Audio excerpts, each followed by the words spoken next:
तो आज मैं आप लोगों को व्यक्तित्व पढ़ाऊंगी। तो व्यक्तित्व का अर्थ सबसे पहले हम लोग देखते हैं। तो व्यक्तित्व अंग्रेजी के पर्सनालिटी शब्द का रूपांतर है। ठीक है, पर्सनालिटी शब्द की उत्पत्ति लैटिन भाषा के पर्सोना शब्द से हुई है। ठीक, जिसका तात्पर्य है नकाब या नकली चेहरा, अर्थात वह वेशभूषा जिसे नाटक करते समय अभिनेता लोग पहनते हैं। ठीक है, और व्यक्तित्व का अर्थ क्या होता है? व्यक्ति के जो बाहर के गुणों का संगठन होता है। ठीक है, बाहर गुणों का संगठन होता है व्यक्तित्व का अर्थ। अब हम लोग पढ़ेंगे व्यक्तित्व की परिभाषा। ठीक है, तो रेक्स रोक के अनुसार क्या है? व्यक्तित्व समाज के मान्य व अमान्य गुणों का योग है। और गिलफोर्ड के अनुसार व्यक्ति के सभी गुणों का समूह है। तो अब मैं आपको पढ़ाऊंगी व्यक्तित्व का मापन की विधियाँ। ठीक है, व्यक्तित्व के मापन की विधियाँ या व्यक्तित्व के मापन की विधियाँ। तो पहला आपका है आत्मनिष्ठ विधि या वस्तुनिष्ठ विधि, या फिर आपसे आत्मनिष्ठ विधि बोलिए या फिर व्यक्तिनिष्ठ विधि बोलिए। ठीक, तो इसके अंतर्गत 4 आते हैं विधियां हैं। व्यक्ति इतिहास विधि, आत्मकथा विधि, प्रश्नावली विधि, साक्षात्कार विधि। तो व्यक्ति इतिहास विधि में आता है कि इसे जीवन इतिहास विधि भी कहा जाता है। व्यक्ति इतिहास विधि को जीवन इतिहास विधि भी कहा जाता है। यह विधि प्राचीन यूनानी दार्शनिकों के समय से चला आ रहा है। ठीक है, तो इस विधि का प्रयोग अपराधी बालकों के व्यक्तियों को समझने के लिए किया जाता है। अब आपका आ गया सेकेंड आत्मकथा विधि। तो आत्मकथा विधि का तात्पर्य अपना इतिहास स्वयं लिखना। अब आपका आ गया थर्ड प्रश्नावली विधि।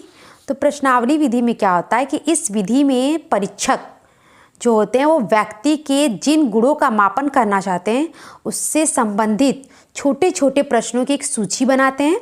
ठीक है, बना लेते हैं, फिर विद्यार्थी उनका उत्तर हाँ या ना में देते हैं। फोर्थ आपका आ गया साक्षात्कार विधि। तो एक व्यक्ति, ठीक है, साक्षात्कार विधि में क्या होता है कि एक व्यक्ति के दूसरे व्यक्ति के साथ आमने सामने होने वाली बातचीत को साक्षात्कार विधि कहते हैं। अब आपका सेकेंड आ गया वस्तुनिष्ठ विधियाँ। तो इसमें क्या होता है? 2 हैं, निरीक्षण विधि और शारीरिक विधि। तो निरीक्षण विधि में क्या होता है कि इस विधि में परीक्षक बालक के व्यवहार और उनके व्यवहार और आचरण का परीक्षण करता है, बिना उन्हें पता लगाए हुए, बिना उन्हें ज्ञात हुए उनके आचरण और उनके व्यवहार का पता, बालक के आचरण व व्यवहार का पता लगाया जाता है, निरीक्षण किया जाता है। ठीक है, वही पता लगाया जाता है, निरीक्षण किया जाता है, जैसे उनको ज्ञात न हो कि उनके व्यवहार और उनके आचरण का निरीक्षण किया जा रहा है। ठीक है, तो इसमें बालक के बौद्धिक व संवेगात्मक विकास, रुचि आदतें आदि का विकास किया जाता है। अब आपका आ गया शारीरिक विधि। तो शारीरिक विधि में क्या होता है कि इसमें शारीरिक लक्षणों के आधार पर व्यक्ति का मूल्यांकन किया जाता है, जैसे नाड़ी की गति, हृदय की धड़कन और क्या होता है रक्तचाप का मापन। ठीक है, रक्तचाप का मापन। थर्ड आपका आ गया प्रक्षेपण विधियाँ। तो इसके जन्मदाता कौन है? फ्रैंक हैं। ठीक, तो प्रक्षेपण विधि द्वारा व्यक्ति के अंदर छिपी हुई प्रवृत्तियों का पता लगाया जाता है। किसी एक व्यक्ति के प्रति हर एक व्यक्ति की राय अलग होती है। इस विधि में अचेतन व्यवहार का अध्ययन किया जाता है। अब आपका फोर्थ आ गया मनोविश्लेषणात्मक विधियाँ। ठीक है, तो इस विधि के अंतर्गत व्यक्तित्व के असमानताओं तथा मानसिक रोगों का पता लगाया जाता है। इससे व्यक्ति की आशाओं, चिंताओं एवं महत्वाकांक्षाओं का पता चलता है।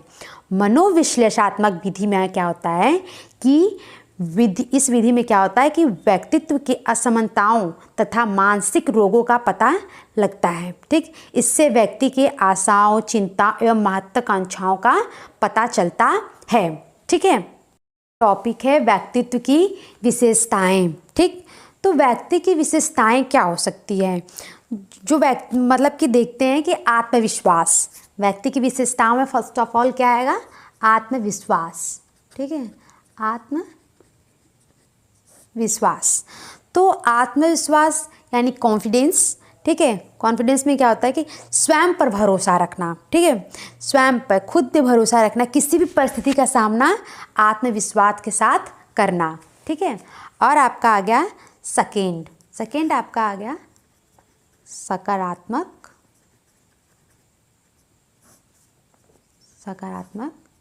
सोच। अब आपका सेकेंड आ गया सकारात्मक सोच। तो इसमें क्या होता है कि सकारात्मक दृष्टिकोण रखना और समस्याओं का समाधान ढूंढने की क्षमता, मतलब पॉजिटिव सोचना, नेगेटिव नहीं सोचना है। इसमें व्यक्तित्व में क्या आता है, सकारात्मक सोचना है कि पॉजिटिव सोचना, नेगेटिविटी को दूर रखना, जो भी समस्याएं हैं उनका समाधान करने में सक्षम होना। अब आपका आ गया फोर्थ अनुकूलन क्षमता। थर्ड आपका आ गया अनुकूलन क्षमता। तो अनुकूलन क्षमता में क्या होता है कि बदलती परिस्थितियों में अपने आप ढलने की क्षमता। अनुकूलन क्षमता में क्या होता है कि बदलती परिस्थितियों में अपने आप ढलना। ठीक है, अनुकूलन क्षमता में यही होता है कि बदलती परिस्थितियों में अपने आप को ढालने की क्षमता। अब आपका आ गया फोर्थ आ गया संवेदनशीलता।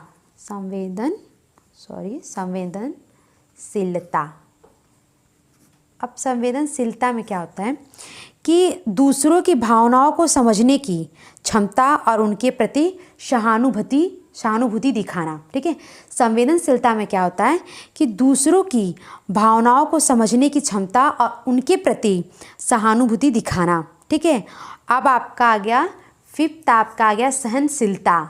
ठीक है, सहनशीलता। और सहनशीलता में क्या होता है कि धैर्य रखना और विपरीत परिस्थितियों में भी शांति बनाए रखना। आपका ये हो गया सहनशीलता।